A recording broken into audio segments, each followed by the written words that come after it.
Third time's a charm. Yeah, or it's not. But Or it's a charm, Clifton. Either way, after 6, this... 10.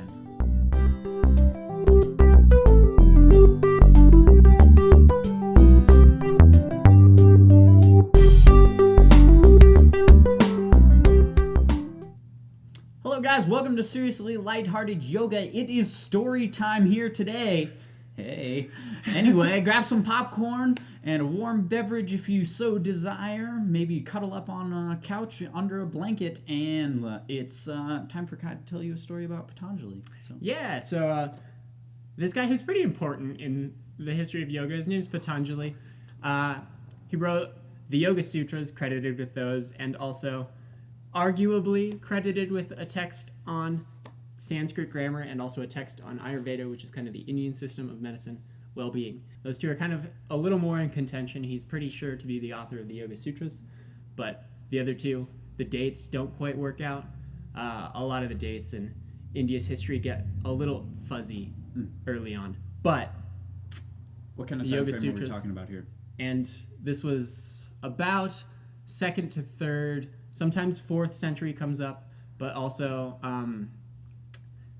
even as early as like a couple hundred years before what we think of as the Common Era.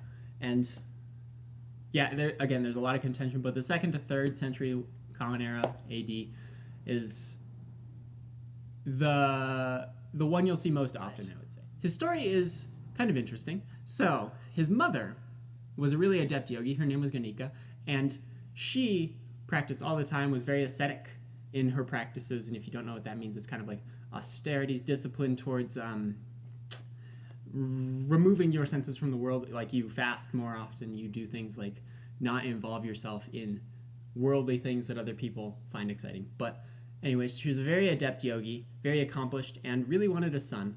And one day she sat down with an offering of water to the gods, because that's all she had to give, and just asked for a son, and a little snake dropped into the cup full of water there, the hands, and that was Patanjali. He's also said to be an incarnation of the thousand-headed serpent that Vishnu kind of sits on, and that is adishesha.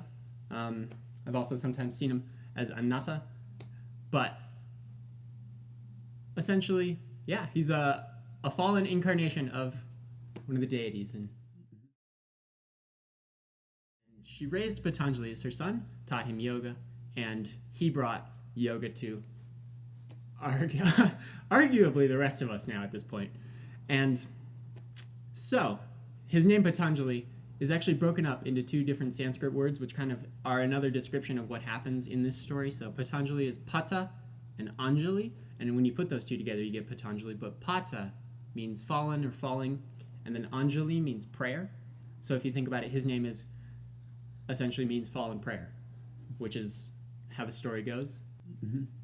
Yeah, and he's really, he kind of brought, he's credited with condensing kind of the practice of yoga, or at least bringing it all together, right? Into the Yoga Sutras, for sure. Into the Yoga Sutras and putting it all together. So that is now really kind of the yoga that most people practice around the world. That's definitely a construct of Patanjali, definitely credited with that. So that is the story of Patanjali, a little bit of folklore for you guys. So hope you guys enjoyed that. If you didn't finish your popcorn, you better eat fast now, because we're going to be done with this video in about 20 seconds.